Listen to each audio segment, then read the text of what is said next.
Magandang umaga sa inyong lahat, magandang hapon kung nasan man kayo ngayon.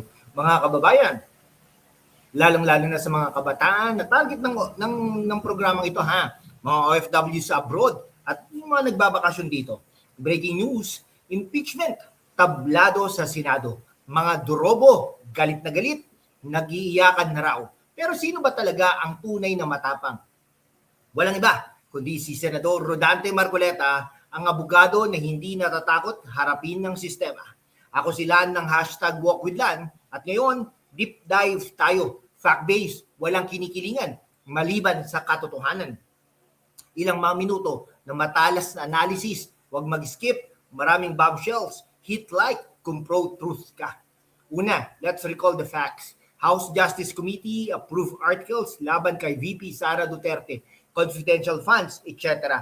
Pero sa Senado, mandatory ba talagang mag-convene sa impeachment as impeachment court? Si Marcoleta bilang staunch defender ng due process wants through scrutiny. Constitution muna, politics later. Compare natin.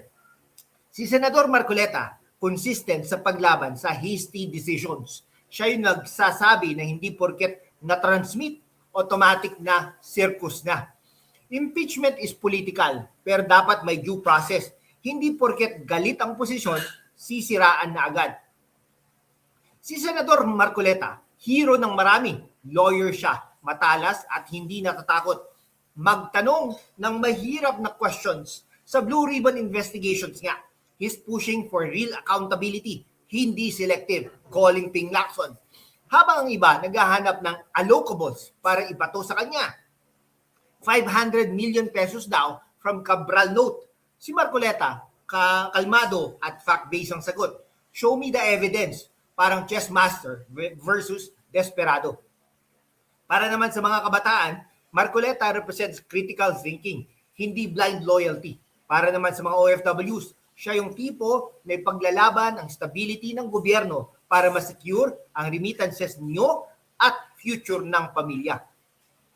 Mga kaibigan, habang nanonood kayo, check nyo ito. Wireless earbuds sa Shopee, perfect for listening to podcast like this habang nasa abroad kayo. Link sa description mga kaibigan.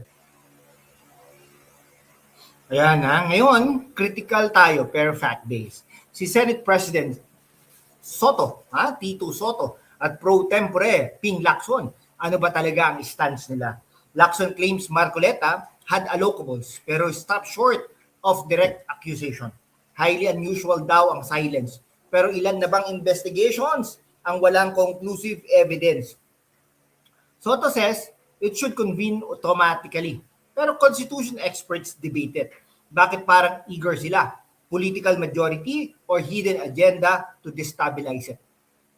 Si Lacson, matagal na sa politika. Master of I have information but style. Parang ghosting pero may drama. Si Soto naman, respected pero sa issue na ito, parang leaning towards the anti-Duterte bloc. Sa mga kabataan, tanungin natin, sino ba ang tunay na independent? Marcoleta na matagal ng consistent o sila na biglang vocal? Historical precedent yan. Past impeachments were often political weapons. Marcoleta is right to question the timing and motives, lalo na with Sara's popularity among masses at OFWs. Comment down below, Team Marcoleta or Team Due Process?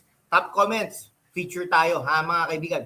Ngayon, separation of powers, Senate as court dapat impartial.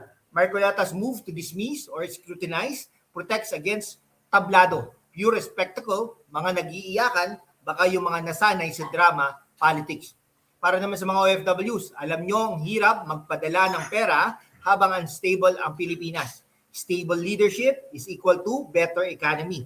Marcoleta fights for that. Mga sis, fashion break for mga sis. While thinking about politics, treat yourself. Hobo bag sa Salora, trending at perfect for daily carry. Or motorcycle riding gear sa Lazada para sa mga rider brothers natin, safety first.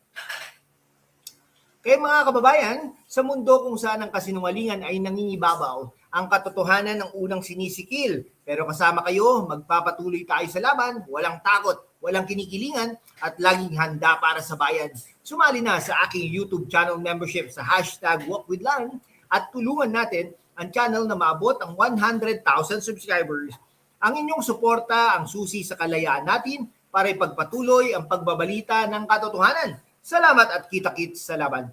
Like, subscribe, bell on, share to your OFW groups at youth chats. Next video natin, more exposés mga kaibigan. Ayan, wag nating tapusin agad. Let's go deeper. Intellectual level. Anong mangyayari kung ang Senado ay maging isang impeachment machine na walang proper checks? Si Senador Marcoleta ang nagsasabi ng matapang, due process muna, hindi drama. Yan ang klase ng critical thinking na kailangan ng Pilipinas ngayon. Lalo na para sa inyo, mga kabataan na magmamana ng bayan at sa mga OFWs na ang buhay ay nakasalalay sa stable economy. Noong nakarang mga impeachment cases, marami ang naging political circus. Si Marcoleta bilang isang seasoned lawyer ay alam ang trap, habang ang iba, si Senate President Soto at Senador Ping Lacson, parang masyadong eager na i-push ang process. Bakit? May hidden agenda ba para i-destabilize ang administrasyon o talagang prinsipyo? Sa ngayon, ang kanilang mga actions ay nagpapakita ng selective outrage. Galit na galit daw ang mga Durobo Black. Pero bakit kapag sila naman ang nasa poder dati, tahimik lang sa sariling mga issues? Okay ha? Si Lacson ang Mr. Clean Down noon. Pero sa issue na ito, parang selective memory. I have information. Pero walang smoking gun.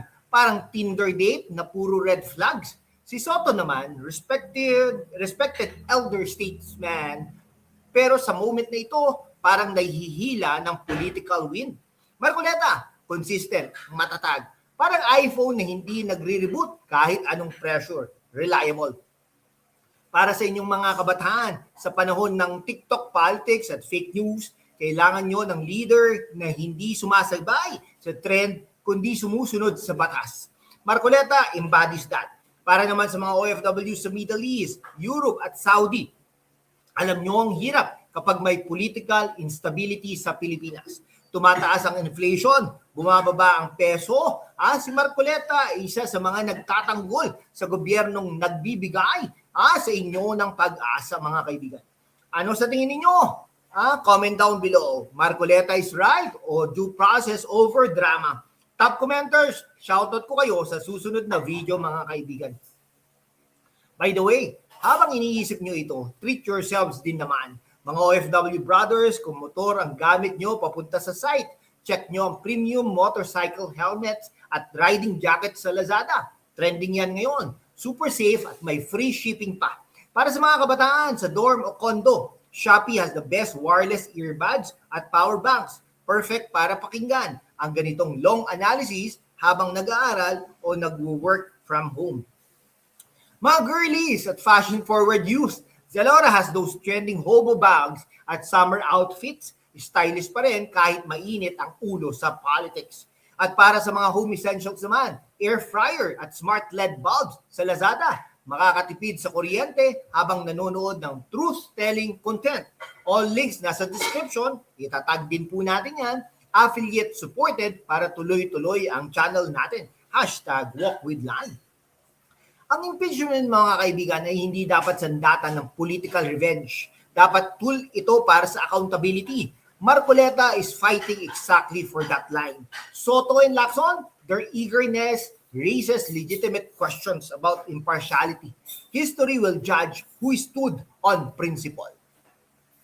O isa pang bomba, maraming constitutional lawyers ang sumasang-ayon na ang Senado ay may discretion, hindi automatic na circus. Yan ang tinututukan ni Marcoleta, hindi porket transmitted na, automatic na guilty verdict. Yan ang tunay na pagiging statesman.